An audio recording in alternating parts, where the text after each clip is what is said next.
Welcome back to a tier list update here for Pokemon Unite. It's been a hot second. We've had two new Pokemon releases in Scizor and Dodrio. We've had changes to experience on the Thea Skyrunes map. That's the current competitive ranked map. And we had a pretty sizable balance pants drop. Let's dive on into the tier list and let you know what I think of what ends up where. To start with, everyone can feel good about every character that they play and leave no comments down below letting me know that they're upset that I rated their favorite Pokemon poorly. Every character is playable, chat, and you can all just be happy about it and not care. And the tier list video is over. Haha, JK. If you are someone that can take hearing that your favorite Pokemon might not be the best in my opinion, continue on in the video. Let's go ahead and take a look here at my actual tier list for the current balance patch, and you will note here at the very tippy top that the same three kind of occupy the S tier slot as before. So Mew, Glaceon, and Mr. Mime are all still phenomenal Pokemon. It is worth noting that they are all strictly worse than they were in the prior balance patch, but honestly, all the changes they made to these characters were pretty minimal. I think the biggest impact that we see from the changes is that Mr. Mime is no longer deterministically going Power Swap plus Psychic. We see a lot of people having a lot of success with Power Swap plus Confusion now.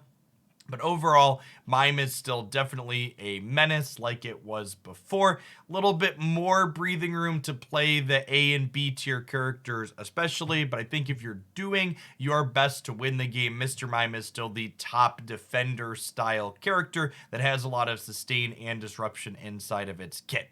Now, overall on this tier list, I think everything from the B tier and up is just generically pretty reasonable in the game as well.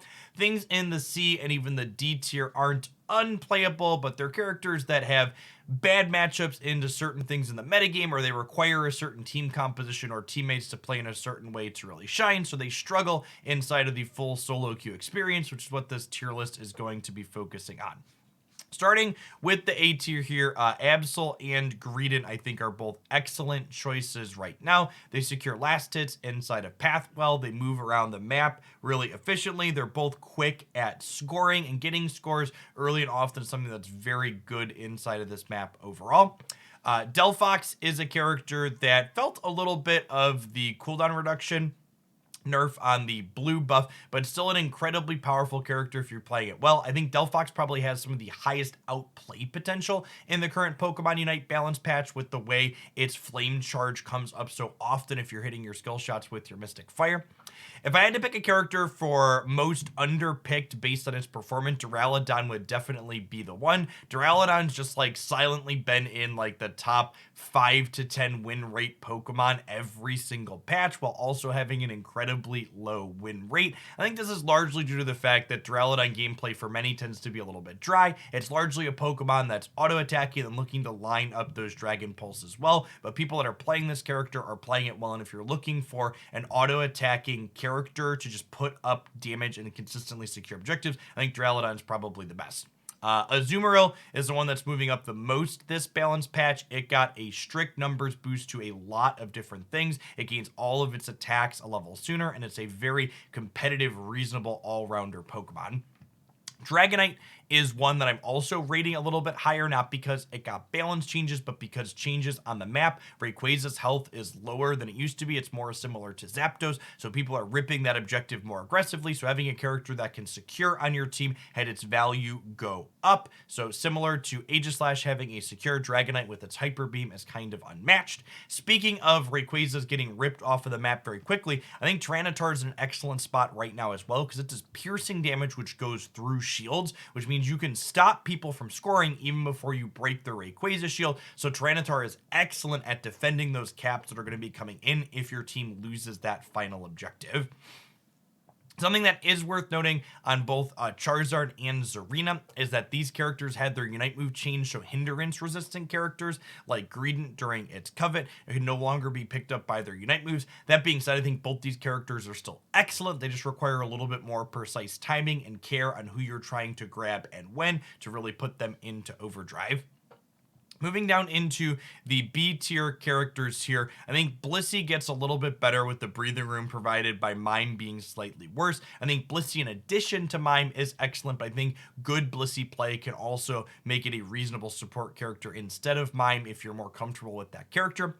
Buzzwole was another character that got some pretty sizable buffs this patch. All of its stats across the board were brought up, all the damage and all 4 of its attacks were increased, and it's been a character that I've been really impressed with, and its metrics have been improving on Unite API's meta page since the patch has dropped. Speaking of stats that were improving, I think Dodrio is one of the characters that stood out to me the most as one that's made gains as people have really gotten a handle on its skill set, myself included. This character feels not only powerful on the map because scoring is important early, and its triple score along with score shield lets it get in points early and often, but as people have figured out how to work the sprint gauge and navigate with tri-attack, it definitely feels like a competitive, reasonable choice. The defender slot is definitely another one that got a little bit of breathing room in terms of how competitive they are, with Mime being brought down a little bit. Mamoswine was a character that was close even into Mime's supremacy in the last patch, and it's still very reasonable now. Both Blastoise and Slowbro got some number increase in the most recent patch. Plus, I think characters that their power spikes earlier, like Slowbro and Ninetales and the evolutions here, are also more reasonable with the recent map changes because there's less overall experience on the map. So these characters that power spike at 4 are definitely stronger than they were on previous iterations of the Thea Sky runes. As we get down into the C tier characters here, I think they all just have some fundamental problems in some way, shape, or form. Zeraora gets its Unite move at level 9, but everything else it learns on its kit is just so slow and clunky, not getting its first attack upgrade till 6 and the second until 8. I expect this character will eventually get the Azumarill style treatment where they pull all of it down, but until it gets some kind of benefit like that, it definitely feels like it comes up a little bit short. Trevenant kind of feels like it's just been outclassed by other better options that do similar things. If you're looking for a more damage focused defender, I think Mamoswine fills that role a little bit better now.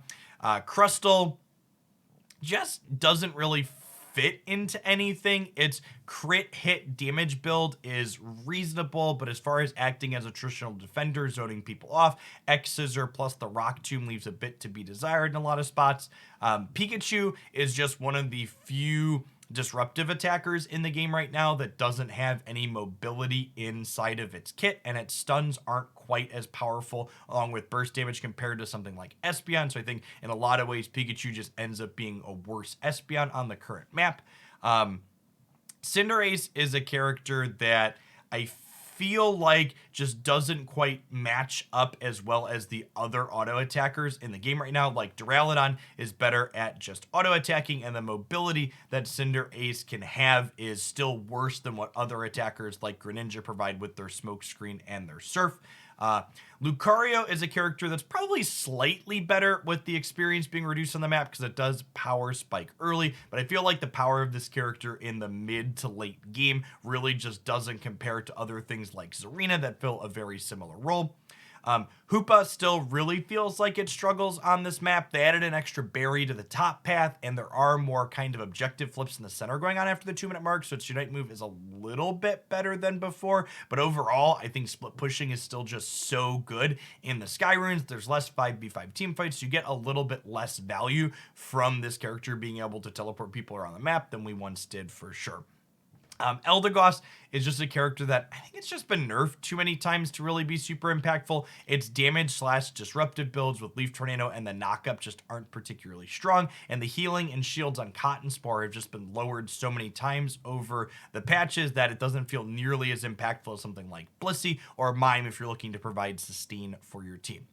As you get down here into the D tier Pokemon, to start with, Scizor's numbers just aren't very good. I think this character has a lot of potential both on the Scyther and Scizor side, whether it's an assassin on the Scyther side or a more durable all-rounder with Scizor, but the metrics just aren't there. It isn't finding success for most people, and I think it's fair to drop it down here in a spot where we definitely need some changes and improvements to it. Gardevoir and Decidueye are both just paper thin characters that get ambushed by a lot of different things on this map with all of the bushes that are everywhere. I think both of these characters can be quite reasonable if you have a defender dedicated to peeling for you. In fact, I've posted a number of Decidueye videos here recently where when I have a teammate playing Mr. Mime or Snorlax that are keeping people off of me, I think Razor Leaf Decidueye is especially impressive on this map, but when you don't have that dedicated person to support you, Decidueye is really awful and does not feel powerful on this map. And then there's Venusaur.